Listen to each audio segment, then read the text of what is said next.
జగ్గయ్యపేట నీటి ఎద్దడిపై పరిశీలించిన CPI party బృందం. ఎన్టీఆర్ జిల్లా జగ్గయ్యపేట నియోజకవర్గం జగ్గయ్యపేట పట్టణంలో సుమారు 20,000 ఇండ్లకు ప్రధాన మున్సిపల్ త్రాగునీరు పాలేరు కృష్ణా నదుల నుండి హెడ్ వాటర్ ద్వారా ప్రజలకు అందడం జరుగుతుంది. ఈ త్రాగునీరు ఈ వేసవి ప్రారంభం నుండి పైప్ లైన్ మరమ్మతులు, కరెంటు కోతలు, జనరేటర్కు డీజిల్ లేక జగ్గయ్యపేట పట్టణంలో గల ఓవర్ హెడ్ ట్యాంకులు నింపక నీటి సమస్య తలెత్తుతుంది. జగ్గయ్యపేట పట్టణం త్రాగునీటి సమస్యలు ఎక్కడెక్కడ తలెత్తుతున్నాయోనని హెడ్ వాటర్ ట్యాంకులను ముక్త్యాల కృష్ణా వాటర్ సప్లై ప్రాంతాన్ని సిపిఐ పార్టీ బృందం పరిశీలించడం జరిగింది.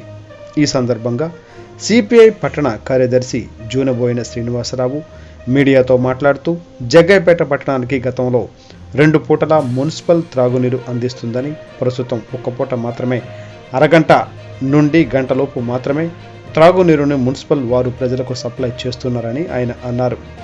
ఈ 1 పూట చేసే సప్లై సైతం పైప్ లైన్ మరమ్మతులని, కరెంటు లేదని, జనరేటర్లకు డీజిల్ అందకపోవడంతో ప్రజలకు సకాలంలో త్రాగునీరు అందించడం లేదని ఆయన విమర్శించారు. వేసవి దృష్టి పెట్టుకొని పట్టణ ప్రజలకు నీరు అందించడంలో మున్సిపల్ అధికారులు పాలకపక్షం వైఫల్యం చెందారని, ప్రజలు ఎంత ఇబ్బందులు పడుతున్నా మున్సిపల్ ప్రతిపక్షం మాత్రం నోరు మెదపకపోవడం బాధాకరమని ఆయన అన్నారు. ఇప్పటికైనా పట్టణ ప్రజలకు నిరాటంకంగా మున్సిపల్ త్రాగునీరు అందించాలని, లేని పక్షంలో ప్రజల పక్షాన సిపిఐ పార్టీ నీటి కోసం ఉద్యమిస్తుందని ఆయన తెలిపారు. ఈ సందర్భంగా సిపిఐ నియోజకవర్గ కార్యదర్శి అంబోజీ శివాజీ మాట్లాడుతూ పట్టణంలో ప్రధాన వీధులకే నీరు అందించలేకపోతుందని, మరి శివారు ప్రాంతాల పరిస్థితి ఏమిటని ప్రశ్నించారు. ఇప్పటికైనా అధికారులు మొద్దు నిద్ర వీడి పట్టణ ప్రజలకు నిరంతరాయంగా మున్సిపల్ త్రాగునీరు అందించాలని ఆయన తెలిపారు.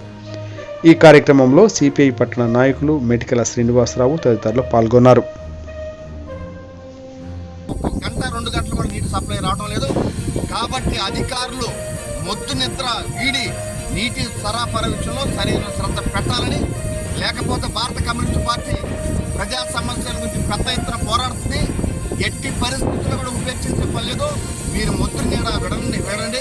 అధికార పక్షం కూడా మీరు ఆ సమస్యను అవగాహన చేసుకోండి. ప్రతిపక్షం వారు కూడా ఈ విషయంలో నిలదీయాలని చెప్పేసి మేము భారత కమ్యూనిస్ట్ పార్టీగా మేము డిమాండ్ చేస్తా ఉన్నాం.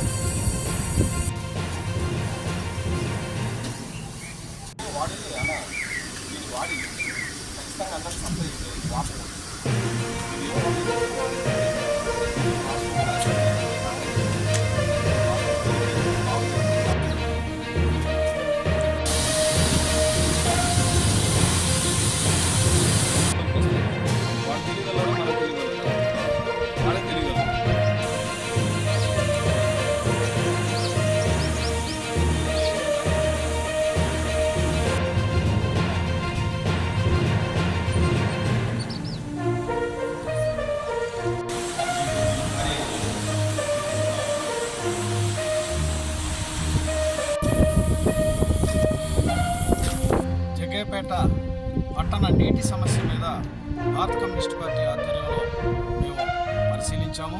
అన్ని క్షుణ్ణంగా పరిశీలించిన మీదట ఇంత సమస్య ఉన్నా కూడా మరి పట్టణ ప్రజలకు నీటి సరఫరా ఎలా సాధ్యమవుతుందో అర్థం కావట్లేదు. అయితే అధికారులంతా కూడా మొద్దు నిద్రను వీడి తక్షణమే ఈ సమస్యలన్నింటినీ పరిష్కరించి పట్టణానికి నీటి సరఫరాను సక్రమంగా చేసే విధంగా చర్యలు తీసుకోవాలి. అదేవిధంగా పట్టణ ప్రజల లోపల ఉన్న సిటీకే సరైన సరఫరా చేయకపోతే శివారు